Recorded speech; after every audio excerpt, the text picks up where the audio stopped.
You may have noticed our new branding and our fabulous new website, thestageleftpodcast.com. Well, as musicians, do you ever finish your song, EP, album, really happy with what you've created, but think, what now? What's next? What visuals suit the work I've created? What about the graphic design? Or even worse, you hire a photographer who you spend money on, but they don't quite land the vibe you're going for. Well, the answer is Who's Hughes, which is run by the creative genius that is Bastian Hughes, who is a brilliant musician in his own right and will take your nuanced story and create a vision around it. It's such a clever process that Bastian has designed and really is the answer to your kind of what's next question. So if you head to bastianhughes.com, that's BASTIANHUES.com, or Instagram Bastian Hughes, the first 5 people who mention Stage Left will get a free branding consultation session with him, which I cannot tell you, how valuable that stuff is really. So do go over to bastianhughes.com, because many times we get sucked into a world of doing take after take or endlessly tweaking mixes for our work of art we've created, and then just think, well, what's next, what now? Well, bastianhughes.com is your answer, because it's a safe, trusted pair of hands for the next stage of your work of art. The first gig with Supergrass was at the Jericho Tavern, and I think I borrowed a keyboard off someone to do it. I played on, 3 songs or something like that. It felt great. It felt like it was the start of a journey, and I was on board, I think everything that I'm kind of really proud of that I can do on the piano, I've learned through playing with Supergrass. Okay, welcome to the Stage Left podcast, lifting the veil on the music industry by telling the stories of those with a unique vantage point. This podcast exists to provide free educational content for young musicians entering an increasingly complex industry by telling the stories of some of the unsung heroes behind the success. So go to thestageleftpodcast.com for all episodes featuring members of Radiohead, Queen, Jungle, Earth, Wind and Fire, Guns N' Roses, Fleetwood Mac, the 1975, Oasis, the Zootons, the Prodigy and Kraftwerk, who discuss their writing, recording and performing processes, as well as reflective interviews with musicians and producers who've worked in the studio and on stage with the Beatles, Beyonce, Elvis and David Bowie. Today we are joined by Supergrass's keyboardist Rob Coombes, who has been stage left to Mickey, Gaz and Danny since pretty much their conception, firstly as a session player before becoming a full-time, fully fledged member of Oxford's finest. Today we're going to be discussing astrophysics and how studying that has helped a career in the music industry or not, growing up in San Francisco, how to prepare for high pressure shows, and being in a band with your brother for 25 years, and what keyboardists most need from other members of the band to be able to thrive in a live setting. So it's a pleasure to say that our guest today on the Stage Left podcast is none other than Supergrass's Rob Coombes. Thanks for joining us today, Rob. How's it going? Hey, Chris. Yeah, it's going okay. Thank you for asking. It's good to be here. Great stuff. So the final gig I went to before the world of coronavirus hit us was in March 2020, I think it was, at Ali Pali, and it was to see Supergrass play. I think it was the second night that I went. I think you played 2 nights there. You were supported by the Coral, and it really sticks in my mind for an interesting evening, because I think everybody kind of sensed there was something impending. There was a lot in the news and people weren't sure if it was just the flu or if it was just, similar to a cold, and it didn't stop everyone from having an absolutely fantastic night. Take us back to those kind of last run of shows. It must have been a very surreal experience for you, knowing that this kind of thing seemed to be on the horizon, and what your memories were of those amazing shows. Yeah, I mean, it just seems like another world away now, doesn't it? I think it was just off the back of Supergrass reuniting and us doing a good tour, a good run of shows, and the Ali Pali shows were kind of like the big London shows, the BLS, as an old tour manager of ours used to call them, which because they seemed to be at the end of a tour, and it just felt like as a band we were really firing, and me, I really felt well prepared for what I was doing, and fairly confident in my seat. But the coronavirus, yeah, I mean it was weird, because I think I was a bit behind the curve at the start. I was late to get hand sanitizer. I was late to figure out all these things that were going on, maybe because we were on tour and I was so focused on that. So yeah, I mean, it's really hard to put myself back in that mindset. I had a sense something was happening, but I really didn't know what it was, and I thought that when it finally came to that we were going to have to stop touring, I kind of thought, oh, okay, a few weeks off, maybe redecorate that room I've been meaning to, and then it'll all be back on again. So yeah, I mean, yeah, I really, I mean, we've all been through a lot, haven't we? And we've all, learned something hopefully along the way. But back in those days, I was really in the dark as to what was going on. You talked about feeling really well prepped and being in a kind of a good place in your seat on that tour. What is your preparation process for a tour like that? Do you rehearse a lot, or do you rehearse on your own at home? Talk us through that. What you did specifically to get into that space.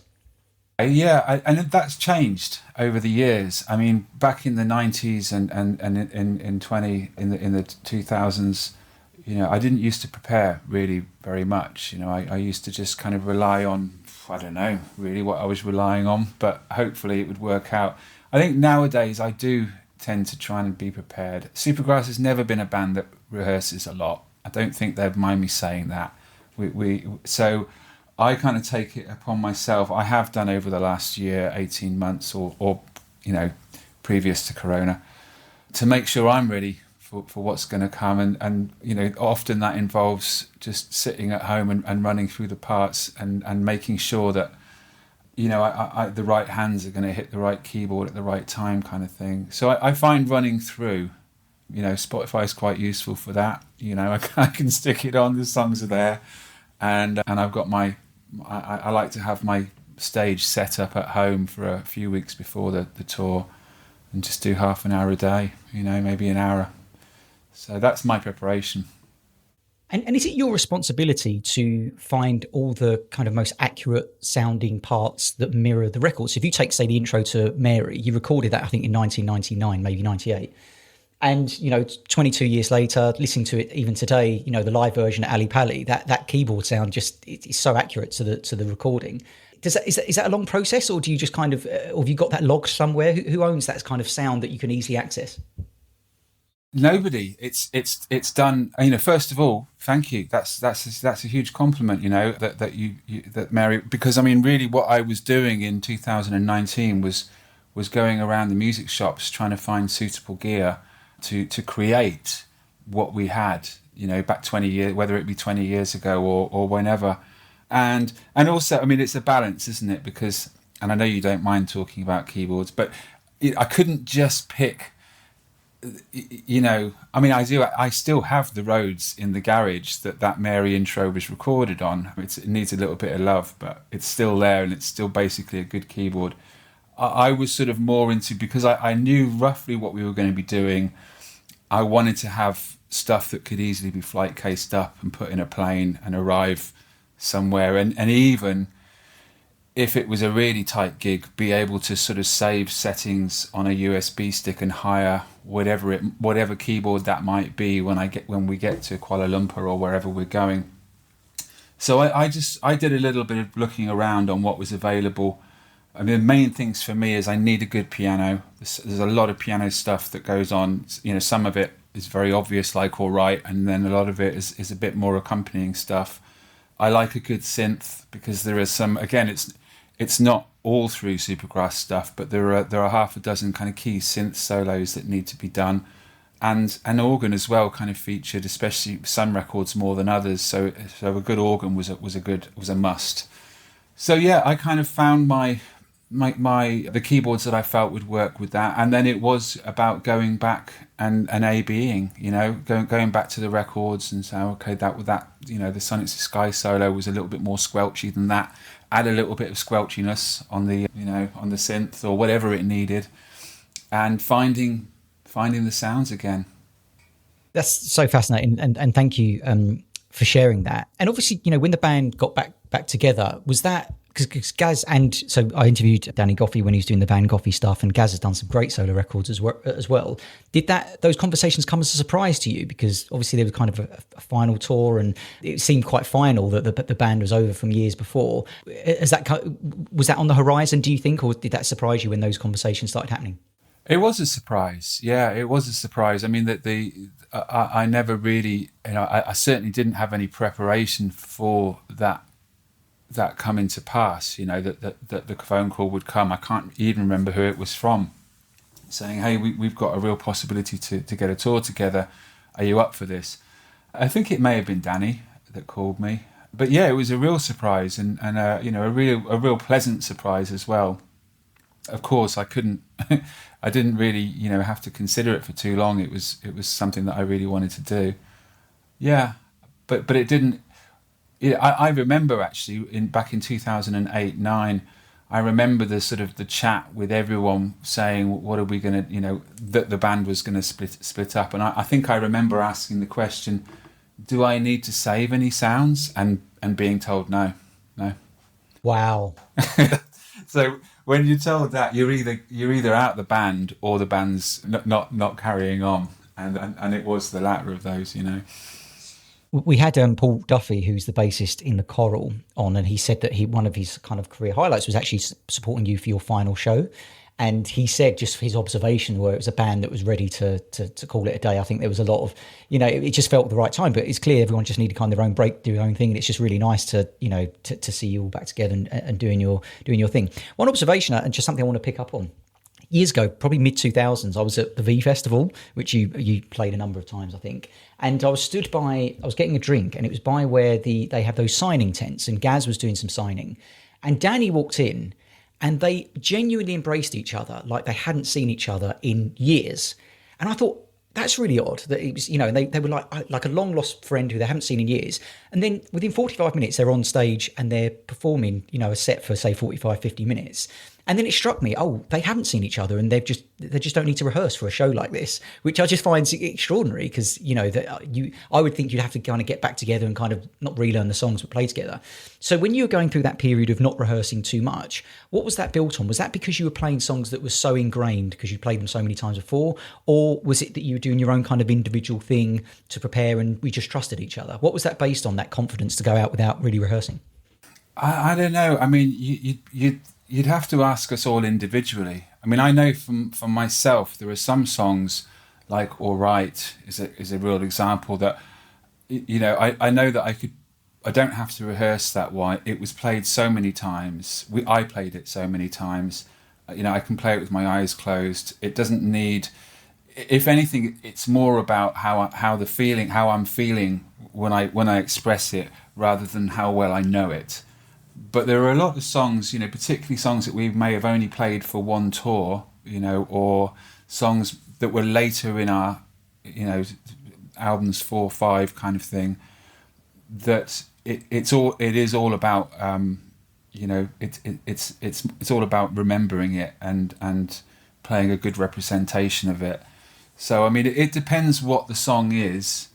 For me personally, I just felt that I needed to be prepared, and I'm really, really happy that I do that nowadays. It's maybe it's not the most rock and roll answer that I could give, but I like being able to get up on stage and just worry about performing, not kind of like, which hand goes where on this bit, whatever it is. I like to not have to think about that stuff and just think about doing a performance. And what do you personally need in place from perhaps a sound perspective? So like if you think about what's in your wedge perhaps, or in your in-ears when you're playing a show, what do you feel that you most need in place to have a good performance? Is it an equal balance of everything, or do you need more of one thing or the other? Well, again, that's changed over the years. I remember, back when we were doing the tour in the early albums, I used to want kick and snare and keyboards. And that was what I wanted, because I guess maybe some of the venues were smaller as well, so you kind of had to pick what you wanted instead of expecting to get a great sort of whole sound. But I think one of the things that I really enjoyed over the years since reuniting is I've really enjoyed having a whole mix. Gaz's guitar, all vocals, all drums, not just kick and snare, and just kind of playing to the general sound, and picking bits out of the mix to play with, in your head kind of thing. I've really enjoyed that, and I've kind of felt that I've really benefited from that as well in playing like that. I think, maybe in the past 20 years ago, I was just trying to be mechanical. I was just trying to get tight.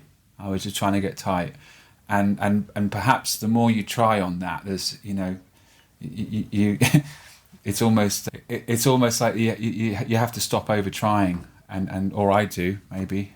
I have to try a bit, but having the whole sound and locking into different nuances of what people are doing, I think has been a better experience generally. Fantastic. Thank you for sharing. So let's go back to the early days of Rob Coombes. Is it true that you lived in San Francisco for an early part of your life? Is that right? Yeah, well, it was near San Francisco. I mean, that was going back to when I was 7, 8. We were there for a couple of years. I think Gaz would have been 3, 4 years old. So yeah, we went out there. My dad got offered a job out there, I think it was, or maybe the job that he had asked him to move over there, one of the two. And it was great. I mean, what a great experience to have, as a kid, to sort of experience another culture and quite a sort of easy style of living as well. West Coast USA. There's a lot of fun things about that. We did a lot of stuff, that maybe or because of the weather, because of whatever, it seemed like we were always going off and doing stuff, And who would you say kind of mentored you into music, either from someone that you knew personally, also someone you've never met? So, maybe someone, a teacher or someone like that, but also someone that just shaped you. So, who was releasing records that you just couldn't wait to buy when they were released?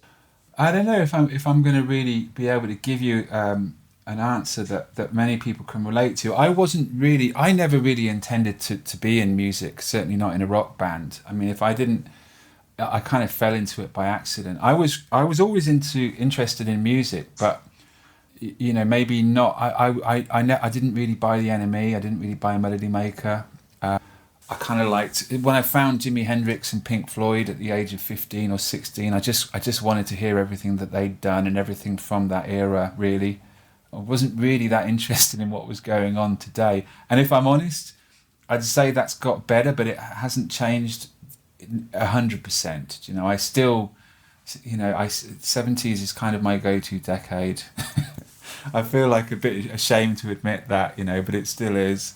So yeah, I mean, I don't know. I had a music teacher at school who, I mean, he wasn't teaching rock music. He was teaching kind of all-round music theory, what was good, different, what people were doing through the ages. Whether it be like Gregorian chant in 1400 and something, or whether it be like Bartok in I don't know. I mean, I don't know a lot about that, but it was really interesting to hear. And he really showed me how to hear a piece and identify a piece that I didn't know, and say that sounds like Beethoven.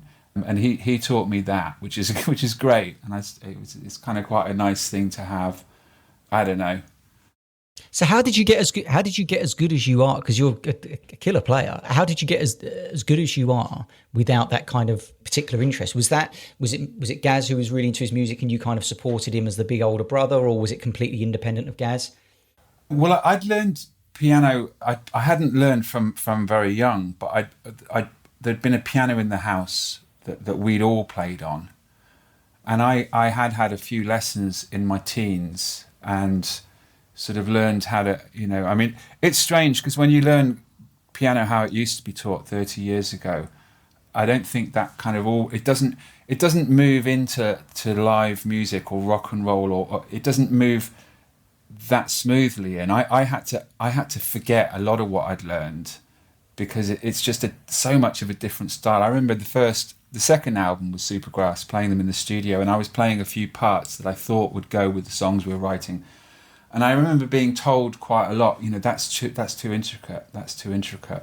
You got to simplify it up, and that was a really good thing to hear for me. It was really important. So in a sense, I had to leave behind everything I thought I knew about playing the piano, which wasn't a lot, but I still had to leave it all behind. And I think everything that I'm kind of really proud of that I can do on the piano, I've learned through playing with Supergrass, or going back home and working on things in my own style, or which is kind of borrowing everyone else's style. But that's what I'm happy with about my playing. I still play the odd classical piece, but But I will say, I'll just finish the point on this, that as time's gone on, that sort of early classical style teaching that I had a little bit of has served me really well in other ways, you know, even if it's just songwriting and being stuck for what chord you go to next, and then you kind of have an idea, well, I'm around this area, let's try this, and that can work quite well. Fascinating. And did your parents, they must have influenced you in some way to get into music, because, two sons of the same. Well, I know you've got Charlie as well, but, two members of Supergrass is pretty good going. In which way did they, your parents influence you in regards to music? Did they want you to get into music? Or, some parents, I mean, we'll have listeners right now, Rob, who will be saying, I want to go into a career in music, but my parents are like, no, there's no money in that. Don't do that. Get an accountancy job. Where were your parents on that kind of scale? Yeah, I mean, the thing is that they planted the seed. They helped plant the seed. I mean, my dad with the piano, my dad's dad was a pianist in the old bandstands, the old park bandstands. He was an accompanying pianist on there. On my mum's side, there was a lot of guitar playing. There was a lot of, people who at a Christmas party would be able to play whatever it was in the Neil Young, greatest hits kind of thing, and that was always really, really good to sort of have as a family, and everyone would have a go. I'll name check my Uncle Pete, because if he does hear this, he'll be really glad to hear that he was the man. When we were like 10 years old, and he was standing there belting out Elvis Costello numbers. So there was a family kind of like thing for it. Whether I think they wanted it to be a career is another question. But I think they were always really cool. I mean, especially when Gaz's music started taking off. Yeah, I mean, again, this is for Gaz to talk about, not me. But from what I saw, I think that they were, they were up for that. They were proud. And it's part of the Supergrass story that the band were so young when those first kind of records came out. Was it on your mind as the slightly older member of the band, and like a younger brother being the lead singer, and it was the rumours about Spielberg wanting to sign you and all that kind of stuff? Did you consciously think, I kind of need to look out for Gaz in this situation and being of profile, or was it just something that you went with the flow over? Was that something you considered or not? No, I don't think so. I think to a large extent I went with the flow. I think Gaz has got good counsel in other areas. He really, yeah. So no, I don't think that was really my role as such. Occasionally it's nice to be a big brother, but I wouldn't say that's the role that I took all the time. What was your first ever job? First ever job. So I lied about my age to get a job at a furniture removal company one summer, because I think I was only 15 and you had to be 16 to do it. So that was my first ever job, carrying filing cases upstairs, telling people that I was 16, feeling very kind of like under-muscled, and generally having the can I swear on this program? Generally having the piss taken out of me constantly, by the older, more experienced people. But actually, there were some really good people as well. There was some fun had. And where did astrophysics come into all this? Yeah, well, I think I didn't put a huge amount of thought into it, but I did decide. I think I was pretty good at science, or I was interested in it. And I think I was quite into the whole kind of like, I was quite into the whole. I want to sort of say this sort of the David Bowie element of it all. I kind of wanted to sort of explore. I say that kind of loosely and probably wrongly, but I wanted to explore this kind of otherworldness in some way. And it was always when I did do the degree. It was the kind of the lectures that I really loved most were the ones where they were saying, yeah, and if you could, stand on Venus, this is what it would be like, kind of thing. Rather than working out how long it would take an asteroid to get around a certain place and how far. It was always that kind of, that stuff of what it must be like in parts of the universe. And I mean, Brian Cox does it brilliantly, doesn't he? So, that was the sort of stuff that drew me into that. And did you complete the degree? Did you do that while Supergrass were on a hiatus, or was it at the same time? Or well, they were doing the first album while I was doing my third year. So I did get a chance to complete it. I got my degree, and then pretty soon after that, I mean, there wasn't. I remember. Yeah, it was pretty soon after that I was asked to play live with them. We are young, we run green, keep our teeth nice and clean. See our friends, see the sights, feel alright. We live here, we go out, smoke a fag, put it out. See our friends, see the sights, feel alright.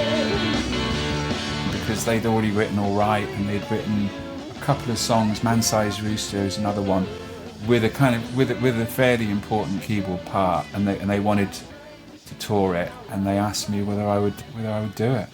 And were those parts written? So who is that? Danny and Gaz kind of taking turns, or were those parts written? Firstly, who was it written by, and secondly, did you get a chance to play about with them a little bit, or was it? Can you play exactly what we've done on this demo?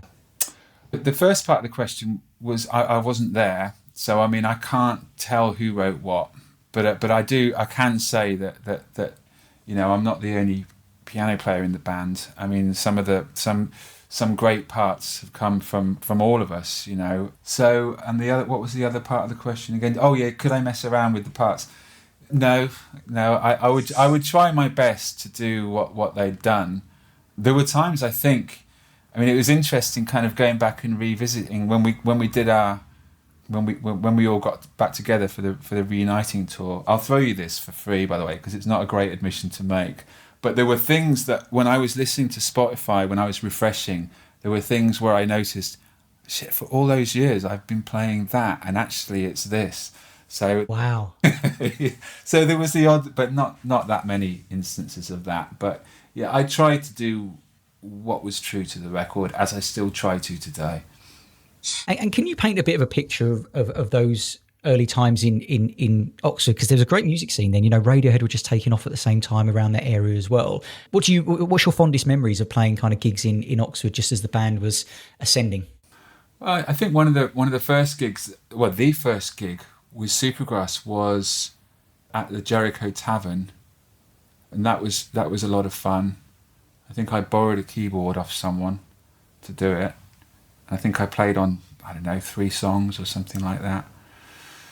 And that it felt great. It felt like it felt like it was the start of a journey, and I was on board, and that was what it was. Yeah. How do you deal with nerves? And it might be a case that you don't get nerves, but if you're doing a show, particularly high pressured show, maybe, a unique venue or live TV performance, that kind of thing, and it's 5 hours in the future, it's 3:00 in the afternoon and you're recording at 8 p.m. What do you do in that time to make sure it just doesn't descend into booze, basically, which is what a lot of people do to kill that time? How do you deal with nerves, and any tips you'd give to young musicians?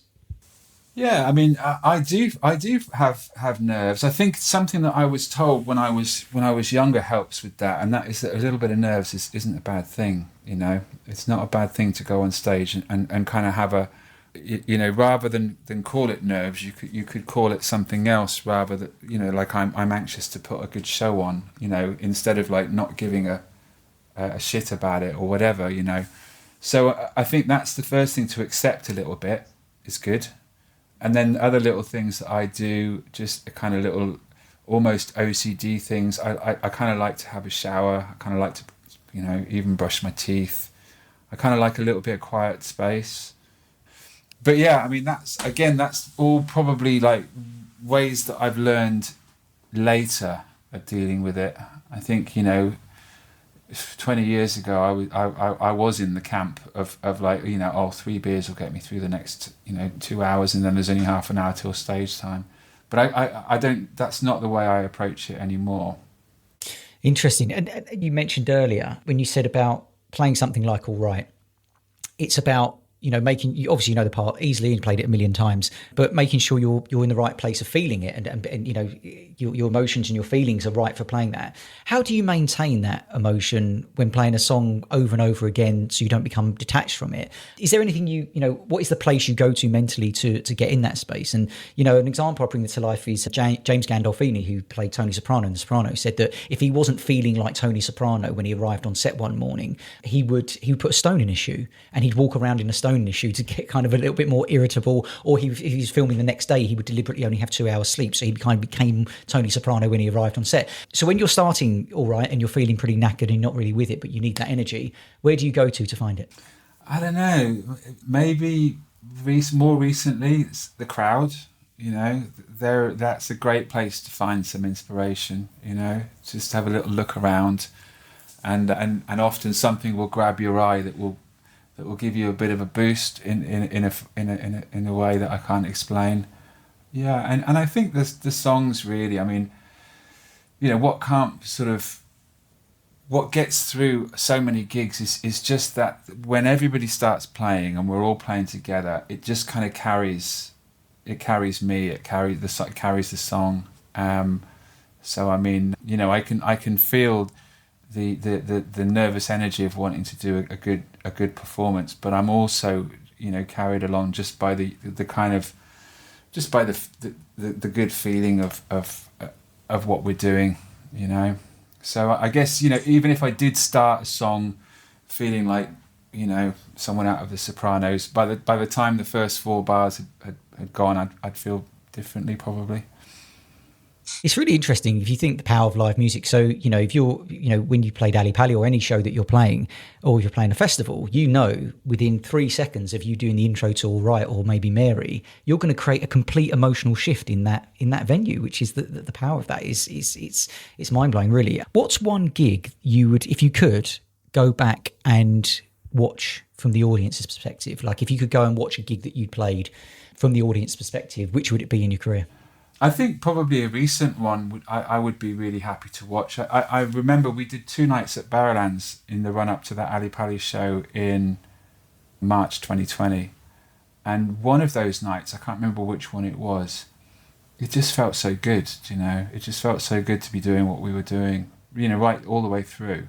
And I don't remember having a feeling like that even back in the 90s, So maybe I was thinking about other things or in a different place or whatever. So I'd pick that one. Thank you.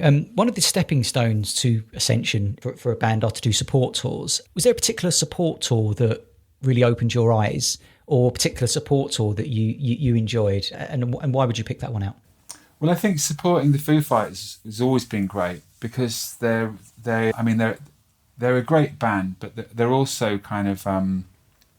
I think Dave Grohl is just a great. He's a great example, I think, of one way to do what we do, what he does. He's a good guy, I believe, and I'm just a lowly keyboard player that really nobody needs to pay any attention to if they don't want to, and he always made a point of saying hello and to me, and yeah, that was a good experience. And who else did you support of any note that comes to mind? Is there anybody else that you supported of the scale of Foo Fighters? Oasis we supported. We did I think 2 days at Wembley Arena with Oasis. That would have been early 2000s, I think. That must have been a bit of a wild time, right? So for them, how was being in proximity with them? Was that eye opening? Did the brothers get on at the time, or? I don't know really if I've got much to say about it really. I mean, I think they're a good band, and I think Liam's got a great voice. And it was interesting. I mean, there's a couple of stories that I tell my mates that I don't really feel like telling a podcast. But yeah, not that they were particularly interesting, but just kind of like, yeah. I mean, it was a good experience overall. What is the process for Supergrass for choosing set lists? Because you've got such a huge body of work, and anyone listening to this who only knows Supergrass's hits, go and listen to the records. There's so many songs that should have been or could have been singles. It's really, really robust in regards to great songs. So what's the process for choosing set lists? recently we've sort of started doing this kind of playlist thing that kind of comes first. So, you know, if there's an hour long set, we'll have 90 minutes of songs that we have a playlist from, and then, you know, we'll pick an hour from those that feel really good. I mean, I think it's been sort of it's kind of been slightly dictated to by the fact that we've had to, or we felt that really what the crowd have wanted to hear, what our audiences have wanted to hear, and also when we're doing festivals, people want to hear the songs that they know, you know, and I think it's been a little bit led by that. But we have tried to sort of keep it a little bit interesting and add something else here and there. But yeah, I mean, it's again just like we don't really rehearse very much. The set lists kind of decided fairly late on in the day, but you know, hopefully, touch wood, someone won't kind of call a song in that we haven't played. What's your favourite Supergrass song that wasn't a single? So what do you think was the best song that Supergrass have done that wasn't released as a single, in your opinion? I maybe Sofa of My Lethargy. Maybe that was before I joined them. But I remember being invited to the studio when they'd done their, you know, most of that record, and hearing that one and thinking that's a great song. You know, I totally missed the fact that All Right was a huge hit. I thought that was a good song. There's one. Yeah, Far Away is my answer to that. I think Far Away is a great track off the third album. I think that's good. I think you did it on Jules Holland, but I don't think it was released as a single. Did you see Jules Holland's Hootenanny, by the way, on New Year's Eve? You were on there, out the blue. Yeah, it was out the blue as well. I think somebody had sent me a text a month ago saying, do you know, you're on the lineup? And then I'd totally forgotten about it. And I was watching with a friend, and it came on, and it was fun. It was good. Put yourself in your shoes then. I know you talked about kind of preparation and that kind of thing, but did you appreciate the scale of playing something like Jules Holland at that stage? And, you know, how did you avoid not freezing up in that situation, knowing that this was a big thing that was going to be, you know, look at it, it's been shown 25 years later on New Year's Eve at the strike of midnight, just afterwards. How did you not freeze in that situation, or was it a case that kind of passed you by, the significance? Yeah, I think it may have been a case of ignorance is bliss kind of thing. You know, it was one bit of a schedule that we turned. That, I mean, and I'm speaking just for myself here, not the other guys, but I probably didn't have a sense of the fact that that was going to be a long running show, or that performance was going to be shown again in 20 years or 25 years or whatever it is. So let's talk about your own creativity. Sometimes, you know, musicians who play in other bands, you know, you kind of touched upon like, oh, that was a bit too intricate, so can you simplify it? Where is your creative outlet when it comes to music? I know you do your own stuff as well. Is that where you kind of get your creativity out of your system? Because we all need to have a creative outlet. Or do you feel you channel that through some of the stuff you do with Supergrass? Well, not recently, because we haven't been creating stuff with Supergrass. You know, we've been performing, not creating. So, you know, I do keep I keep a home, a sort of, you know, a modest home studio, but I've got everything I need here, and I do my best to create, you know, and whether it's for a friend or for me or for a group of friends or for, you know, maybe one day I'll even push something out there a bit wider than that. But I do love the process, and I do love having songs that I've created.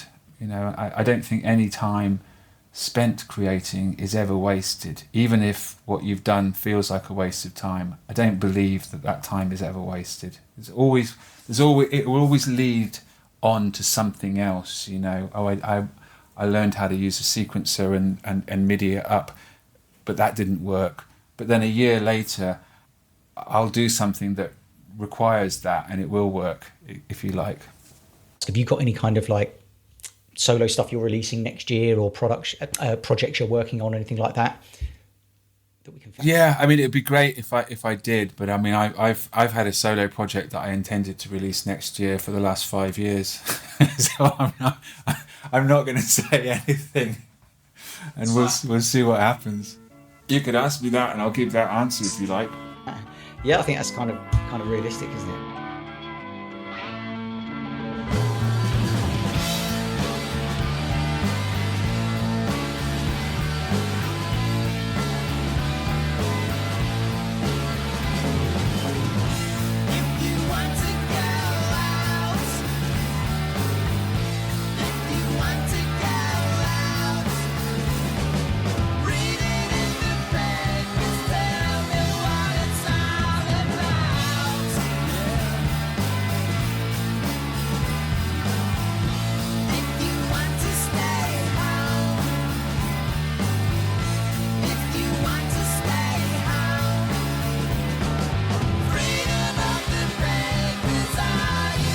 So being in a band for as long as you have been, so it's like 25, 20, 27 years maybe, how do you compartmentalise being a friend and a bandmate from being a professional colleague? Because you must go through so much ups and downs, and not only that, but you will be very different people now as to who you were, when you were 17 to 20, for instance, when you were kicking off.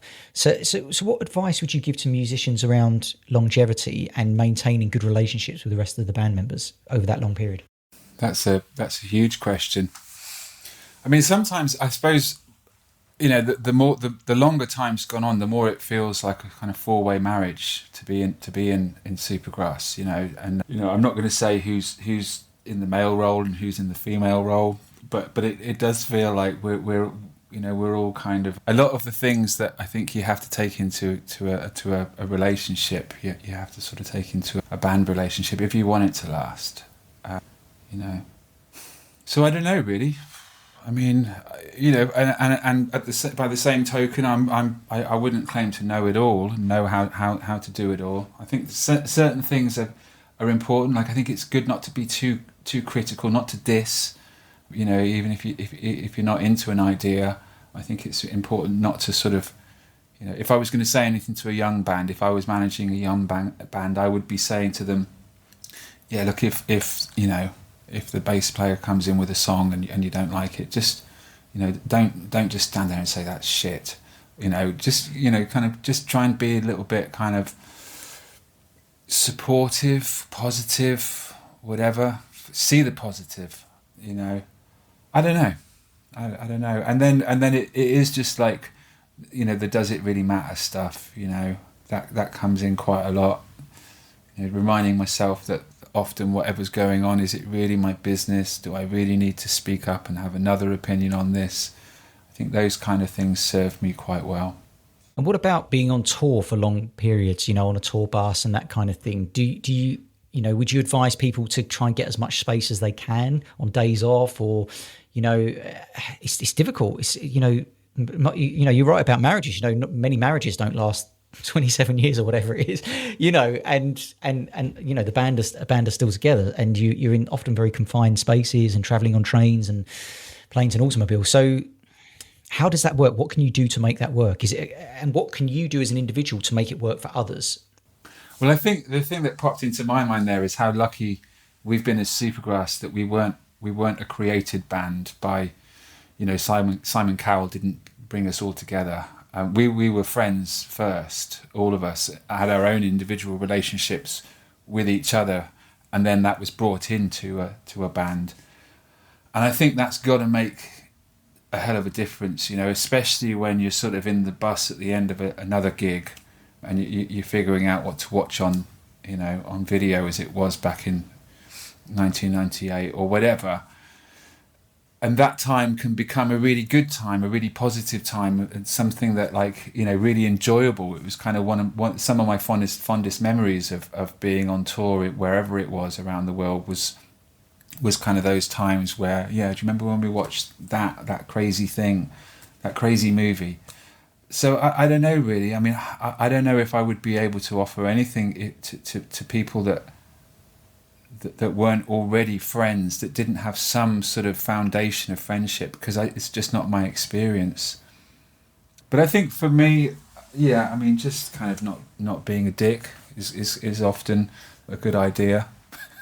It's interesting, because the reason I asked that question is that, just think about how much great music has not been heard because bands haven't been able to maintain relationships interpersonally with each other, and therefore have split, meaning bands, their life cycle might only be 5, 6, 7 years, when actually, what you've got is quite unique. It's really unique. You think of how many bands are doing that now, and, you obviously, you have the likes of U2 and stuff like that. Maybe the fact, for me, and this is just from an outsider, but I think it's quite telling that Danny went off and did solo stuff. Gaz did solo stuff as well. Maybe it's a case of getting out your system, having a break from each other, and then coming back together. I don't know. I think it's an interesting thing, though. There was obviously, I remember years ago reading Channel 4 teletext in horror when I read about Mickey's injury. So Mickey, I think, was sleepwalking, fell off a balcony, shattered his heel, and it was quite a serious, I think he broke his back as well. There's certainly a serious back injury. How did that impact the band? And, how did you deal with that situation? Because that must have been quite traumatic for all of you. Yeah, I mean, it's going back a long way now, and obviously he made a full recovery. So maybe it's difficult to sort of put ourselves back into that mindset that we were. And if I'm totally honest, I'm struggling to remember exactly. I mean, I remember it happening, and I remember going to see Mick in hospital, and seeing the extent of the surgery that he'd had to go through, and it was. I mean, Mick's a tough cookie, though. He didn't whinge about it. He just got on with it. I think we had to maybe cancel a tour or two, I think, but I can't remember entirely what happened. I think it spawned Diamond Hoo Ha, because I think I went to see your brother and Danny just do a show as the two of them. They did a few shows just as the two of them, which then obviously spawned Diamond Hoo Ha Men as an album. When you're playing a large scale gig and you haven't rehearsed, what's your tips for kind of on-stage communication? How do you communicate with each other? Is it a series of nods? Have you got an actual process about how are we going to do an extra chorus, or, how do you communicate with each other in that situation? It's really interesting. Yeah, I mean, it is interesting, and there are some things that there are some songs that there is a kind of almost like a sixth sense to, and I've seen that through being a part of that, and also because there's still a couple of 3-piece songs that are played on stage that I walk off to the side for, and I mean, there was one incident where I think Gaz's guitar broke on one of the recent shows.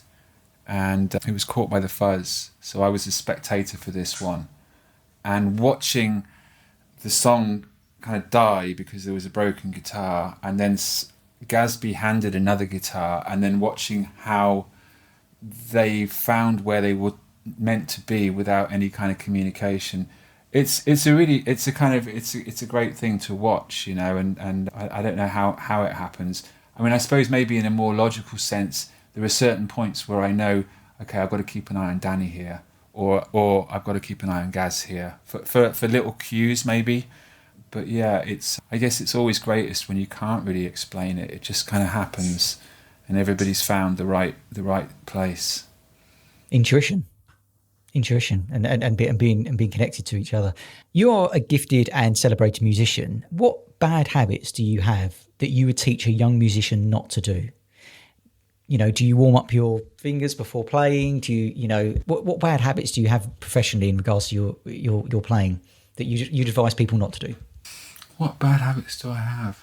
Vaping. I mean, I quit smoking a few years ago, which is great, but I'm now attached to an e-cigarette most of the time. It's not a particularly great habit. It's not a great look either, if I'm honest. So that's. But it's not going to impact your playing in any way, right? I don't think it impacts your playing in any way. But is there any kind of do you do anything to avoid, say, tendinitis or anything like that? So Mick Jagger said that his biggest fear was losing his voice. And so he does a lot of kind of, practicing his voice beforehand and stuff like that, warm-ups. Is there anything, you a band that do that kind of thing and you individually, or is it just turn up and do it? No, I don't think we do. I mean, I don't do anything. I mean, the only thing that I would say is that I don't like to go on with cold fingers, cold hands. That's happened a couple of times if we played a Scandinavian festival late on the bill and the temperature's really dropped. So, but it's kind of like that's about as much thought as I give it, really. I don't want to have really cold hands, but there's no other kind of crazy sort of interesting, quirky stories. I have to think of one. I have to make something up for the next time someone asks me that.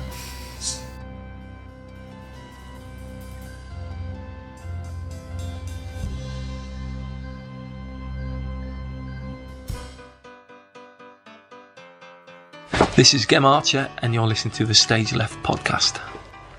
In fucking one.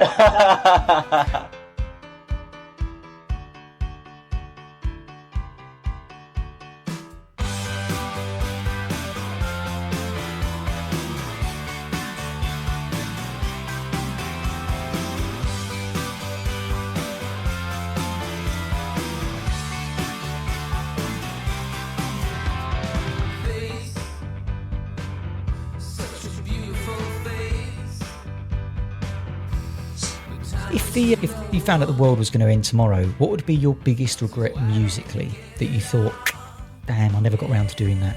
Yeah, it would probably be that album that I've been writing on and off, and for 5 years that I've never really managed to finish for whatever reason, or even that would probably be it. And what's that looking like? What's your blueprint for that album? Should it ever come about? I don't know, really. I mean, if the more I say about it, the more vulnerable I'm going to sound, really. So I'm going to try and keep this short. I think it changes. The stuff that I thought was really good 2-3 years ago, I'm now looking at and thinking, no. And a lot of it is to do with kind of like production and things like that. I mean, I think I'm a lot more aware of the mistakes that I was making previously now, and it's just become this never-ending journey of like. I actually think some of the songs that I was doing a few years ago would be good, but it's always difficult to re-record something that you've done. You kind of want to leave it. I recorded that 4 years ago. The production was pretty raggedy, but I don't really want to, dust it off and start all over again with better production. So I don't know. I kind of really, I just keep going, and it's like I said earlier, no time creating is ever wasted, and who knows, It's interesting. I think a lot of people will, what you've said there, that there'll be a few people listening to this and the bell goes and thinks, yeah, that's me as well. I can totally kind of relate to that. Maybe you just need a deadline. You need someone to say you got to do it by this, and that's the date, and that's it, and then you can't touch it again. Yeah, give me a deadline. Give me a fat deadline. But no, anyway. We want to paint the reality of the music industry. We're going to begin to wrap up. What sacrifices do you feel that you've made in your career? Is there anything that you've had to miss out on that you feel that, for the sake of your career to get to where you were and still are, that you kind of look back and think that was actually quite a big sacrifice I had to make, and that was part of the job? Well, I think there's the sort of initial sacrifice that, maybe, sometimes I kind of look back on my life when the band started and think what road I could have been on, and I kind of, and I don't think it's a regret, but I did sacrifice a career in science and astronomy, and maybe that's kind of like, sometimes I wonder what if, but it's not a regret. I couldn't have had one without the other, so I try not to dwell on it too much. What's one thing you'd want young people listening to this to know about the music industry, as in kind of what the reality is? Is there anything that you feel that is kind of missed sometimes in how the music industry is kind of? Yeah, I mean, I don't know. I mean, it seems almost sometimes like the more I experience, the less I really know. I'm not so kind of like impressed by ego, really, and it does seem like, sadly, ego works in the music industry. I don't know whether that's me giving advice or a warning, but it's just a fact of life. And I guess having to deal with that sometimes as a session musician or StageLeft musician, I'm sure you don't deal with it, in your own band, but that is something often we speak to session musicians, and it's a nightmare. They have to deal with big egos, and that can be quite a frustrating place to be. Obviously, you're giving lots of advice out. What's the best bit of advice someone's ever given you? Am I giving lots of advice out? Oh, no. Yeah, absolutely. Am I sounding really preachy? Oh. No, but I'm eking it out of you. I'm eking it. As listeners, we're going to be joining the dots. Sorry, what was the question? So what's the best bit of advice someone's given you?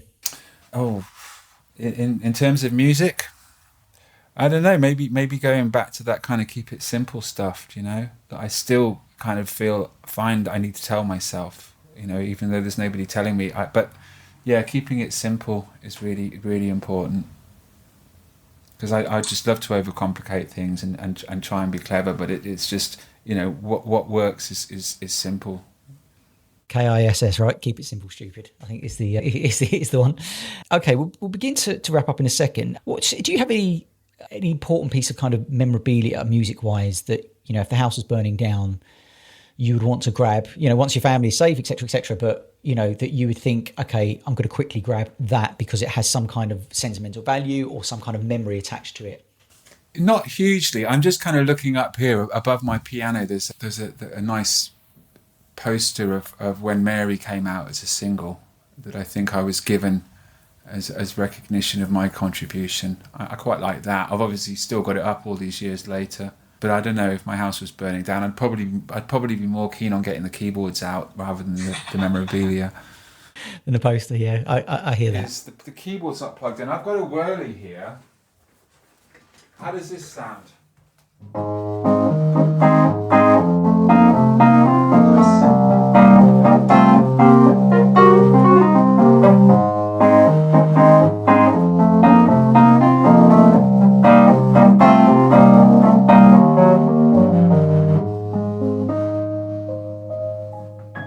Is there any kind of, when you look back at the end of your career, what do you think you'll look back as your kind of proudest moments?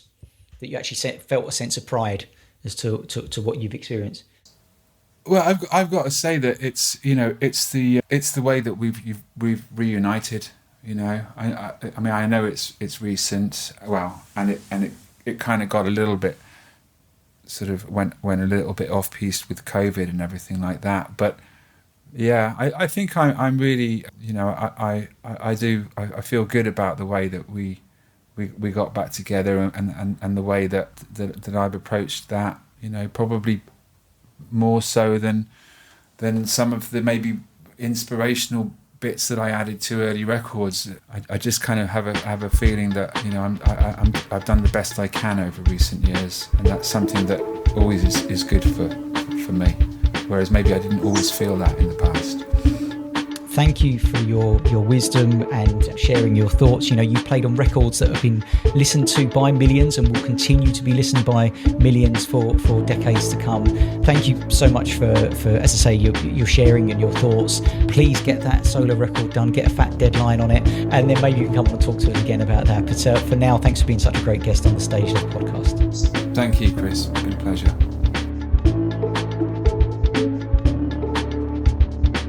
This episode was scored, mixed and edited by Bastian Hughes, Bastianhues, and that's little Eliza Day, my baby, 4-month-old.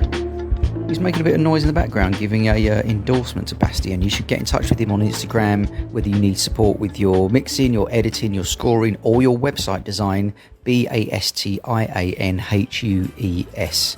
He's doing a great job.